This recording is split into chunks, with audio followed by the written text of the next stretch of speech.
Hola, soy Pascasio de tubuntu.com y en esta ocasión vengo a comentar un poco qué versión de Ubuntu tenemos que descargar para que funcione perfectamente con nuestro ordenador.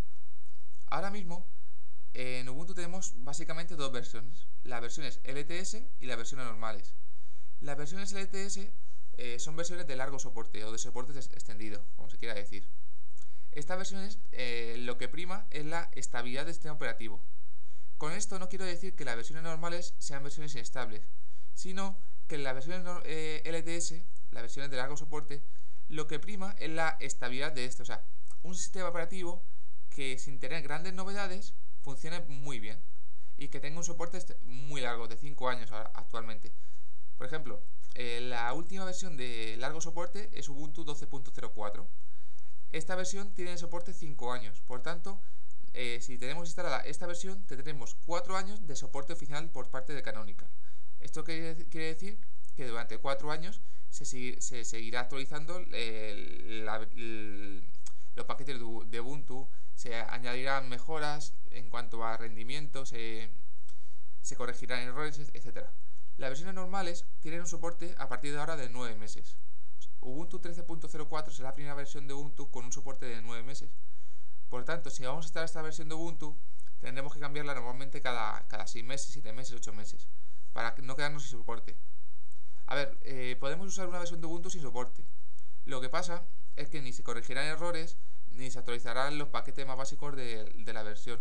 Aunque quizás los programas sí que se actualicen, si añadimos un repositorio externo, lo que es la base del sistema operativo no se actualizarán. Y por tanto, si se encuentra algún error y quiere ser explotado por gente de terceros, pues si no lo actualizan no podrá solucionarlo.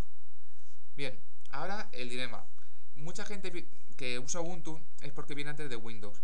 En Windows normalmente el sistema operativo ya viene preinstalado dentro del ordenador y por tanto nunca nos preguntamos si es mejor Windows 32 bit o 64 bit o si es mejor la siguiente versión de Windows, sino simplemente nos limitamos a utilizar la versión que viene instalada en nuestro ordenador. En este caso, una vez que tengamos decidido si es mejor instalar Ubuntu LTS o Ubuntu versión normal, ahora tenemos que decidir si instalar Ubuntu 32 bit o Ubuntu 64 bit. ¿Qué diferencia hay entre ellos? Pues bien, la diferencia es básicamente el sistema operativo a qué procesador está adaptado. Os comento un poquito. Normalmente los procesadores Intel usaban 32 bits, pero ya los más modernos a partir del Dual Core siempre usan 64 bits, mientras que los procesadores AMD siempre han usado 64 bits. Por eso, en Ubuntu, cuando vamos a descargar una nueva imagen de Ubuntu, en este caso Ubuntu 13.04, nos dice que si usamos Intel, descargamos esta, y si usamos AMD, descargamos esta. Pero os digo ya que las versiones de Intel más modernas, i5, i7, i3, Core Duo, todas estas versiones llevan ya 64 bits. Y aquí lo explica un poquito. ¿Ven? Los Core 2 usan 64 bits. ¿Por qué tenemos que descargar 64 bits o 32 bits? Si no sabemos, por ejemplo, si nuestro ordenador es 74 o 62. Pues bien, lo importante es que si no sabemos si nuestro ordenador es 34 o sea, 32 o 64 bits, descargar la versión 32 bits. ¿Por qué? Porque un procesador de 64 bits puede trabajar con programas o con un sistema operativo de 32 bits. Pero si instalamos en un procesador de 32 bits un programa o un sistema operativo de 64 bits, no funcionará porque no lo admite. Es como que no puede con ello. En cambio, al revés, sí, o sea, si tenemos un procesador de 64 bits, siempre puede correr programas y sistemas operativos de 32 bits. Lo que pasa es que, entre comillas, es un poco tontería comprar un procesador que puede funcionar a 64 bits y usarlo a 32 bits. Si os metéis en mi blog, os he comentado cómo saber si nuestro ordenador funciona con 32 o a 64 bits. De todas formas, ya os digo, si usáis un procesador de Intel superior a los Pentium-D, Pentium-4, o sea, los Core Duo, estos procesadores ya normalmente usan 64 bits. Así que bueno, ya la mayoría de gente tiene que descargar esta versión. Si no, pues la versión de Intel y ya está. ¿Qué más?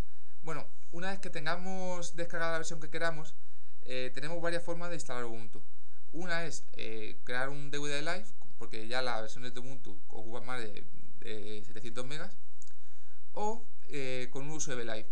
En el próximo tutorial explicaré cómo crear el CD Live y el USB Live, qué diferencia hay entre usar una cosa a otra y cuál es la más recomendable.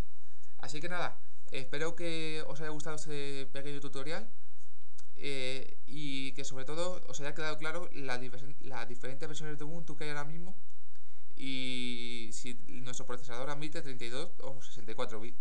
Seguramente si usáis Linux o habéis escuchado de oídas Linux, anteriormente siempre funcionaba mejor Ubuntu 32 bits que 64 bits, y por ello, aunque usase AMD, normalmente se instalaba 32 bits porque había más programas compatibles, funcionaba mejor y era más estable. Ahora mismo no hay ningún problema, yo llevo años usando Ubuntu 64 bits y no tengo ningún problema en Ubuntu.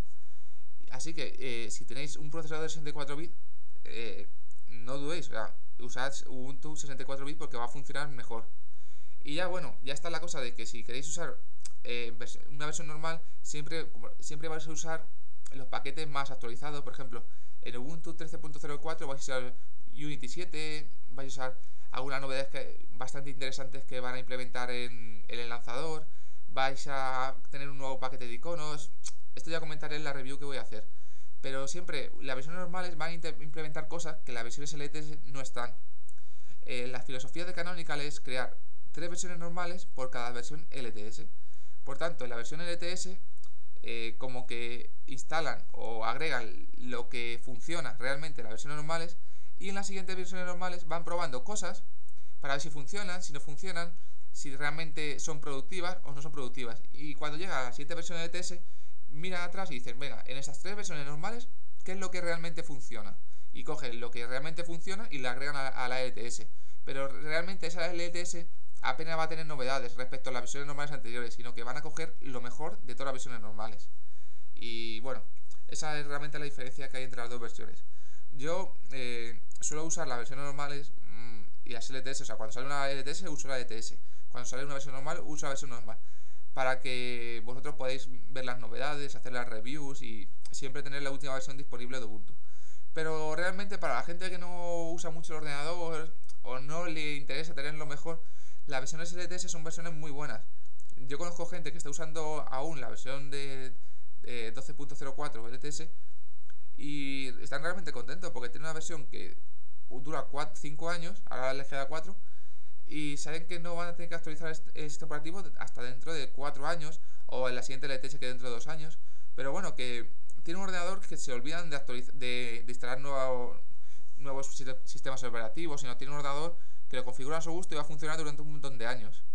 Así que nada, yo realmente no sé la vida media que tendrán vuestros ordenadores, pero yo creo que 10 años es una vida ya bastante larga para un ordenador actualmente. Sobre todo para portátiles, que un portátil ahora mismo dure 10 años es un logro.